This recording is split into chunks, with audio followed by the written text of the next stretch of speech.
Gracias. Bienvenidos. Welcome the Cinco de Cuatro. Cinco de Mayo at the White House. We are a day early, but we always like to get a head start here at the Obama White House.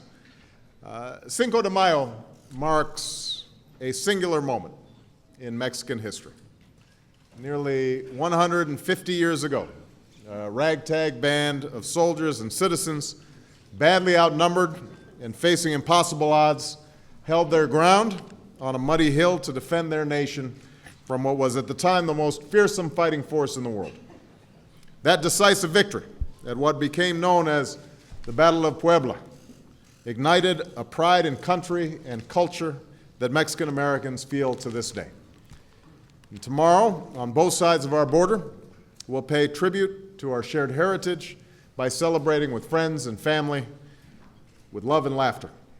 We'll remember that America is a richer and more vibrant place thanks to the contributions of Mexican Americans. Contributions.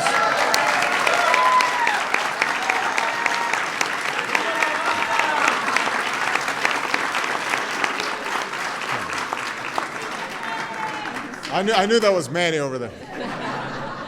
Yeah. Pat, do something about Manny.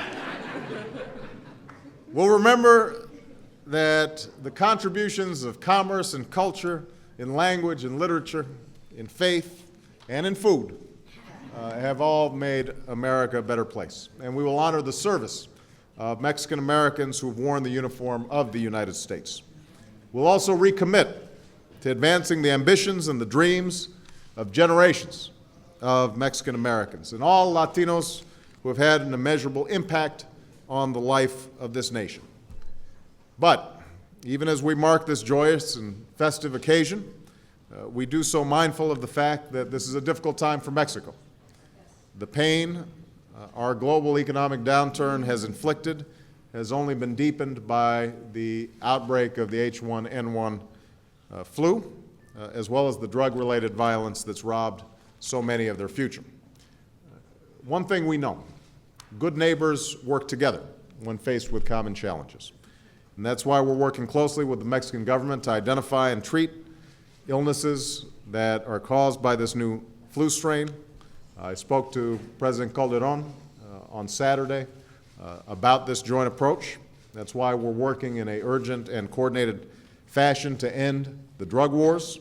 That's why we'll continue to stand side by side with the Mexican people in pursuit of our common security and our common prosperity. So I know this is a tough time on both sides of the border. I know some of tomorrow's celebrations have been downsized or canceled out of an abundance of caution, from Puebla to Mexico City to my hometown of Chicago. And while we hope and pray that all these precautions and preparations will prove unnecessary, I applaud the Mexican government and all the leaders who are taking responsibility and appropriate steps in order to keep the people safe.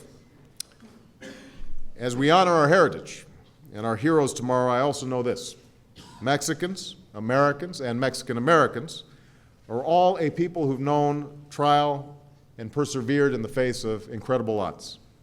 We're a people of revolution who value hard work and sacrifice, who forever look forward to the future with a deep and abiding faith that the dream of opportunity is still real and alive in our time. And when one of my predecessors once visited Mexico City, he said that while geography has made us neighbors, tradition has made us friends, economics has made us partners, and necessity has made us allies. Two great and independent nations united by hope instead of fear. John F. Kennedy's message nearly a half century ago is my message now. And when I made my first trip to Mexico as president, not just 3 weeks ago, I was greeted by the children of both our nations, waving flags of both our nations. A powerful reminder that in the end, everything we do is done to guarantee a better future for our children and our grandchildren. And while I was there, I found it impossible not to be touched by the warmth, the vigor, and the forceful vitality of the Mexican people. A love of life I've seen in Mexican-American communities throughout this nation. And that's what we'll celebrate tomorrow, that's what we will celebrate tonight, and that's what we will celebrate in the future. So, Feliz Cinco de Mayo. Thank you very much for being here, and party on. Thank you. Oh, and I also want to make sure that everybody knows the Bidens, but I want to make sure to acknowledge my good friend and a great friend of the United States, Ambassador Arturo, Sarukhan, and his lovely wife, Valencia, who are here from Mexico. Thank you, everybody.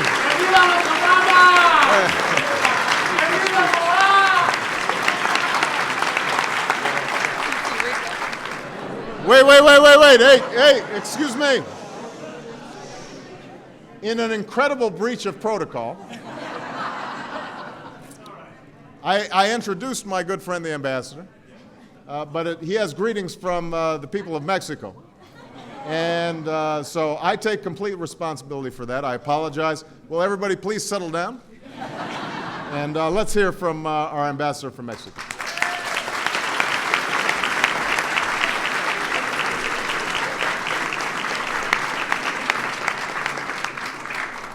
Señor Presidente, Mrs. Obama, Mr. Vice President, Mrs. Biden, ladies and gentlemen, amigos y amigas. It is a great honor and a pleasure to be here with you today to celebrate together Cinco de Mayo. Perhaps no single anniversary captures the depth of our friendship and the ties that unite us as this one does. True friendship, they say, must undergo and withstand the shocks of adversity to be entitled to that name. I believe that Mexico and the United States have together, on multiple occasions in the past, successfully faced hardships and overcome difficulties so that we may rightly claim to be true friends. Today, our two countries have yet again joined hands to address a common challenge.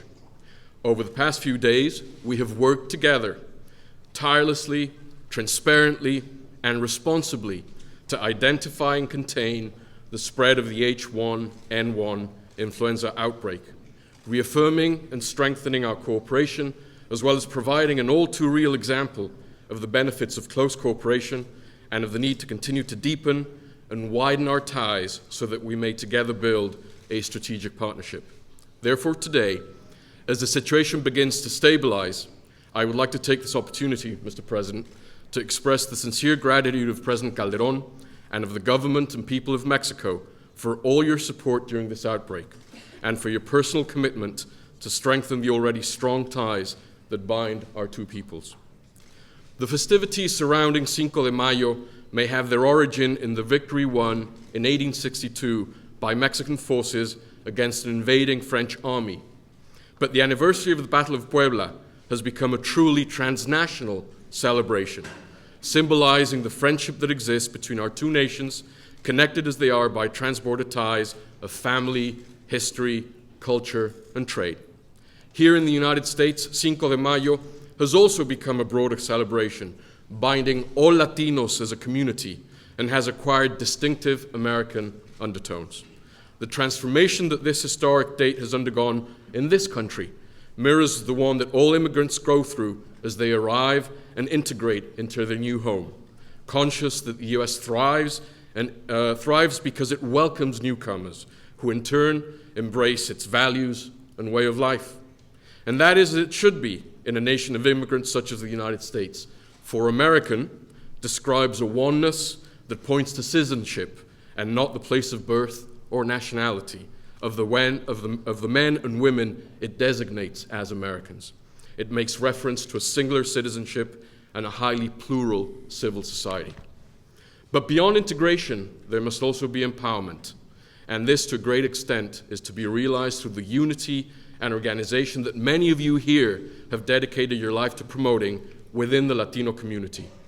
Full citizenship can only be attained if people are well-informed, organized, and take an active part in the public life of their country.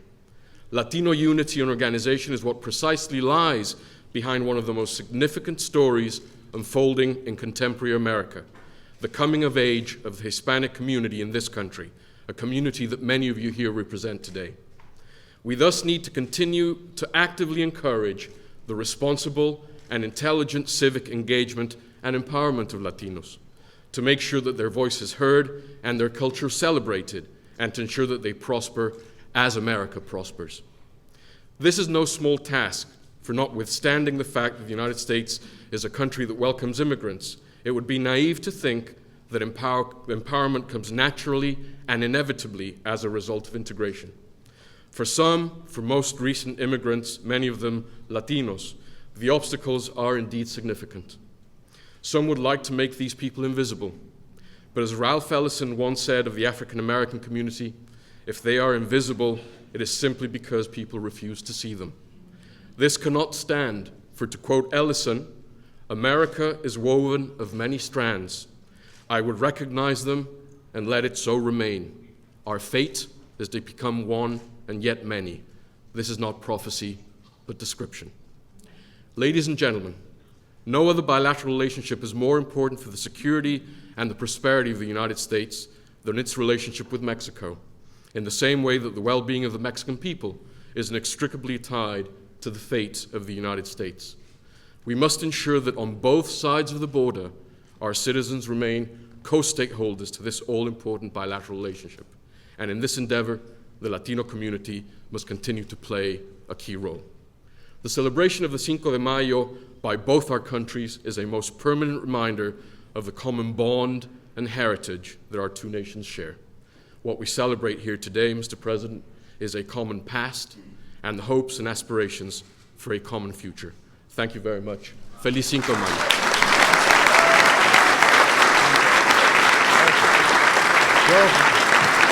All right, now you can go party. Thank you.